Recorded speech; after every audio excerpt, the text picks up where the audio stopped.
Recién decíamos que en estos días aparecen datos elaborados por el INDEC respecto de la situación económica y social de Argentina. Y también aparecen datos del Ministerio de Trabajo respecto de los empleos.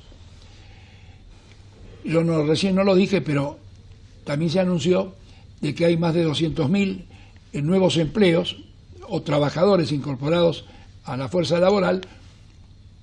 No podría en este momento decir, porque no sé en quién confiar, de cuánto se perdió en un año y medio. Algunos dan un dato, otros dan otro. Bueno, yo no quiero meterme en esa discusión. Pero lo real, y lo tomo como dato oficial, que alrededor de 210.000 personas se han incorporado en los últimos tiempos al trabajo formal en Argentina. El trabajo formal, no hablemos del informal. Pero ¿qué va a pasar de aquí en adelante en materia económica? Hay dos tiempos, dos velocidades.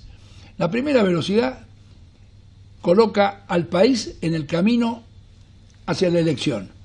Entonces están los buenos anuncios, tranquilizadores, de optimismo, de todo eso, y hay otros sectores que son los que no coinciden con las cosas que dice o hace en la actual administración, que o desnaturalizan los datos que se dan, o siguen diciendo, acá hay deudas pendientes que no se cumplen. Bueno, nuestro interés es no hablar de economía en el sentido técnico, sino escuchar opiniones de gente que estudia, de gente que analiza, de gente que tiene experiencia. Y nosotros le damos mucha importancia a los hombres y mujeres que están en la vida académica. Finalmente, es un sector de la sociedad que tiene derecho a opinar como cualquier otro. Y usted, por supuesto, puede participar o no de lo que dice cada expositor. Iván Carrino, muchas gracias, está acá presente, es director de Contraeconomía. Qué palabra, ¿no? Qué empresa, qué organización. Es una organización especializada en análisis y asesoría económica y financiera. Licenciado en Administración por la Universidad de Buenos Aires, máster en Economía en la Universidad Rey Juan Carlos de España, y de la Universidad del SEMA, Argentina. Es profesor en la Universidad de Belgrano y en el Instituto Universitario SADE. Carrino, cada uno de nosotros, de acuerdo a cómo nos va en la vida, lo vemos con optimismo, lo vemos con menos optimismo, queremos soñar, creemos que ya esto no tiene solución. Mezclamos, es propio, se mezcla una ensalada. Está lo económico, está lo social, está lo institucional, está el pasado, está el futuro, las inversiones que dice que se van a hacer en materia de obras públicas. Es como que estamos medio aturdidos. A ver, yo me doy por aturdido. No cansado, aclaro. Me cansan algunos acontecimientos sociales de la Argentina, como le pasará a usted. Estamos un poquito hartos de algunas cosas, pero lo real es que la economía, que es el motor que hace sonreír un poco a la gente si puede vivir mejor o no, pareciera que tiene una sonrisa en este momento. ¿Cuál es su opinión? Bueno, antes que nada, doctor, le agradezco la invitación. No, un placer para mí estar acá. Y como decía, ¿no? Bueno, las sensaciones son siempre subjetivas, así que tenés un lado de la población que dice que este es el peor de los mundos, que estamos viviendo el aquelarre, que nos vamos al demonio. Otro sector que está diciendo, al fin cambiamos, vamos para adelante, estamos exultantes. Entonces, para tratar de resumir eso, ¿qué mejor? ¿Qué puedes hacer? Vamos a los datos, vamos a ver qué está pasando. Y como comentaba, esta semana hubo 3 datos económicos importantes. El primero es el del empleo, ¿no? La creación de empleo, importante creación de empleo en este último año, pero claro, estamos comparando contra lo peor de la caída de 2016. Entonces, obviamente que iba a dar bien. El otro lado es el de actividad económica. Hoy todos los sectores... Podríamos haber seguido mal. Buen punto. Pero parece que la curva empezó a seguir hacia arriba. Hubo una U. Entonces, en vez de una pendiente inevitablemente, es verdad, recuperamos. Y eso le iba a tocar ahora. El dato de la actividad económica. Creció 4.9 en julio y acumulamos un avance en todos los sectores. Y casi todos los sectores de la actividad económica están creciendo. Está creciendo muy fuerte la construcción, el agro, la intermediación financiera y todos los sectores que uno más o menos esperaba que se recuperen. Y el otro dato importante es que la pobreza cayó. Es decir, la pobreza cayó al 28% desde un 30%. Hay 1,5 millones de personas que superaron la situación de pobreza, aunque claro, estamos hablando de una cuestión estadística, es decir, no... Es un número. Exacto, es un número. No es que esa gente está perfecto, pero pasaron el umbral de la pobreza y están mejor. Pasaron de acuerdo al ingreso que tenga cada persona, que esto es lo que ustedes como economistas hablan, ¿no? Comparando los ingresos contra una canasta que se supone básica de bienes, alimentos y servicios, bueno, entonces lo superaron ese umbral porque crecieron los salarios, crecieron los ingresos, más de lo que creció esa canasta. Y bajaron a otras cosas, inflación, por ejemplo. Y la inflación está bajando. Entonces esa caída de la inflación hace que cuando crece el salario, crece en términos reales, es decir, que podemos comprar más bienes y servicios, entonces la gente está mejor en términos de su consumo. Ahora bien, esos son los números que salieron esta semana, que están reflejando que Argentina vive una recuperación económica. Entonces, recuperación es crecimiento, no, recuperación es que uno se recupera la caída. Así como vamos caminando por la calle, nos tropezamos y bueno, como no nos quebramos las dos piernas, podemos levantarnos y seguir.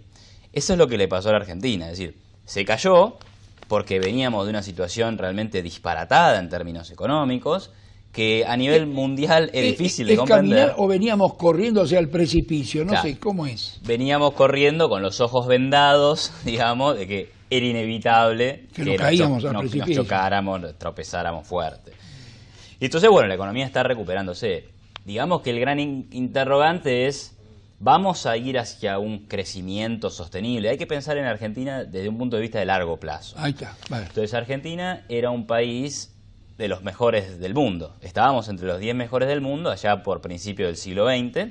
Recibíamos cantidades de inmigrantes que querían venir a progresar al país, que efectivamente progresaron, trabajaron, se enriquecieron y enriquecieron a sus familias. Y algo pasó, una eterna decadencia de hace más o menos 80, 70 años. Hay debate sobre el punto de inicio de la decadencia, pero la verdad es que hemos decaído. Y hoy Argentina es un país de mitad de tabla, con alta inflación, con problemas que el mundo casi que ha resuelto, ¿no? Entonces, esa mirada de largo plazo nos hace pensar lo que el mundo resolvió, a ver, Carrino, dígame, resolvió un mejor bienestar como consecuencia después de la culminación de la guerra, todas las inversiones que hubo en Europa, en Estados Unidos, hubo una mejora en el bienestar. Por eso se le llamó sociedades del bienestar a las europeas. Pero pareciera que ese ciclo también se estuvo cumpliendo en Europa y ahora hay otras demandas. Lo que pasa es que tienen la infraestructura resuelta, tienen trenes, caminos, no, en fin. Claro. A ver. Europa tiene sus debates, claramente, y hay mucha tela para cortar ahí. Pero lo que es indudable es que su PBI per cápita, es decir, una medida estándar de lo que gana un europeo versus lo que gana un argentino, ellos están 4 o 5 veces mejor. Entonces, en algún sentido, y eso es lo preocupante, porque en algún momento los argentinos ganábamos lo mismo que ganaban los europeos. Y ganábamos apenas un poquito por debajo de lo que gana un norteamericano. Y hoy ganamos 5 veces menos. ¿Cuándo fue eso? Cuando estábamos más o menos iguales. Antes de la Primera Guerra Mundial teníamos esa situación. Después empezamos lentamente un proceso de decadencia que se marca a partir de los 30, y yo te diría que a partir de 1900... un siglo y monedas. Sí, y a partir de 1975, que ahí empieza esa situación en Argentina de permanente crisis, colapsos muy seguidos, ¿no? El Rodrigazo, el proceso militar, la hiperinflación, la crisis de la convertibilidad, la recuperación y después el kirchnerismo con el cepo, la inflación, volver a la inflación en un continente que prácticamente eliminó la inflación de su programa de preocupaciones. Entonces, esa serie de crisis hace que Argentina decaiga muy marcadamente respecto al resto del mundo. Entonces, la duda es, ¿cómo vamos a hacer para crecer a largo plazo? Porque ahora hay recuperación, bien. El gobierno hizo bien algunas cosas, que fue salir de una economía altamente represiva como era la kirchnerista, con cepo cambiario que de vuelta no existen en el mundo cepos cambiarios salvo en países muy marginales como Venezuela, como Vietnam y creo que algún país de Asia. China tiene alguna suerte de cepo cambiario también, a pesar de que bueno igual crecen pero bueno, vienen de otra situación muy distinta. Inflación del 25-30%, algo que también en la región está prácticamente superado. Países como Paraguay, como Bolivia, como Chile, digamos, no tienen inflación. Entonces, obvio, eso te genera una crisis. Entonces el gobierno hace bien en eso, ¿no? Pone una persona en el Banco Central que es muy sensata, que va a bajar la inflación, elimina el cepo, saca retenciones, sacar los impuestos a la exportación, todas cosas que son favorables para la economía. Y adopta, ¿no?, un ritmo. Sí. Algunos economistas decían que tenía que ser más sincero cuando tomó el gobierno y acelerar el cambio. Sí. En cambio, otros que están cerca del gobierno dicen, esto ha habido un gradualismo, y el propio gobierno dice, no, hemos elegido el gradualismo. Sí. Pero, y ahora ya rápidamente pasamos a la otra etapa, luego de las elecciones, dentro del optimismo del gobierno que cree que va a ganar, dice, vamos a lanzar las reformas fundamentales que usted las conoce. Sí.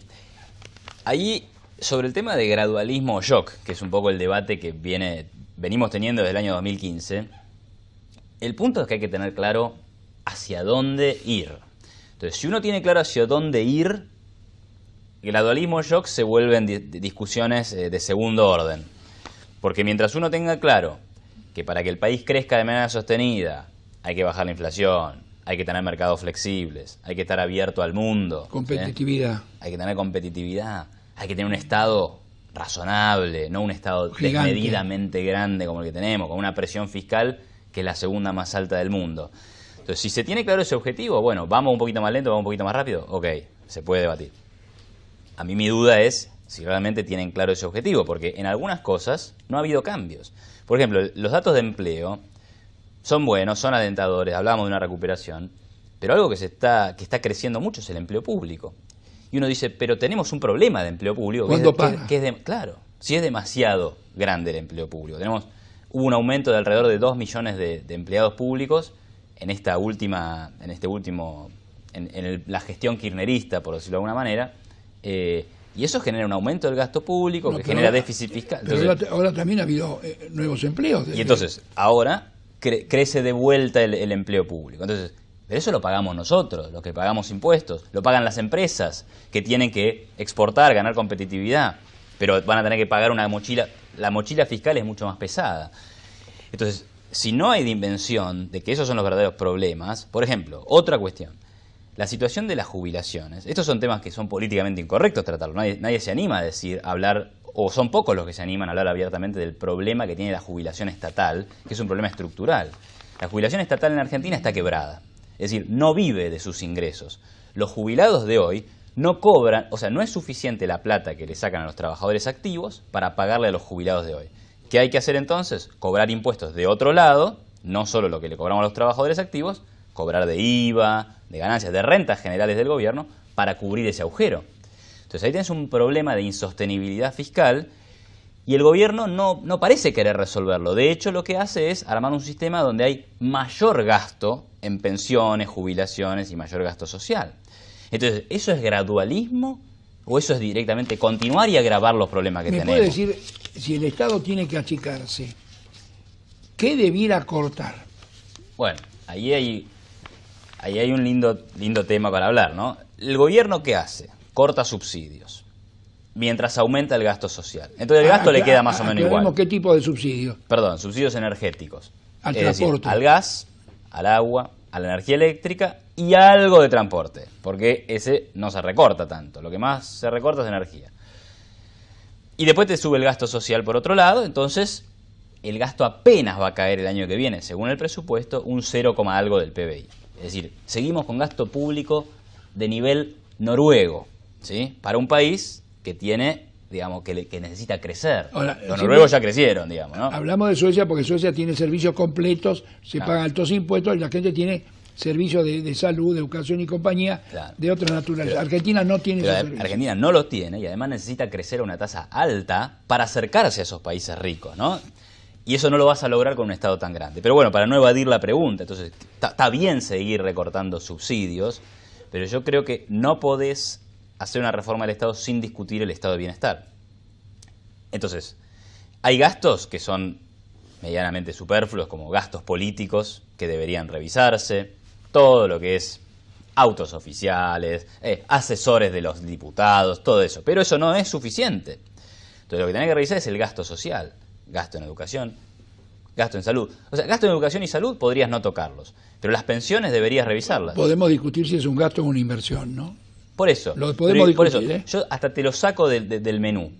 Ahora, lo que es gasto o inversión en cultura, no lo pueden hacer los privados. Hay muchos gastos que podrían hacer los privados. De hecho, los sistemas de pensiones y jubilaciones no necesariamente deben ser públicos. O sea, uno podría perfectamente aportar para un fondo que administre el dinero del ahorro. Ya lo tuvo la Argentina y lo desterró, ¿eh? Existieron las FJP en su momento, tienen muy mala prensa.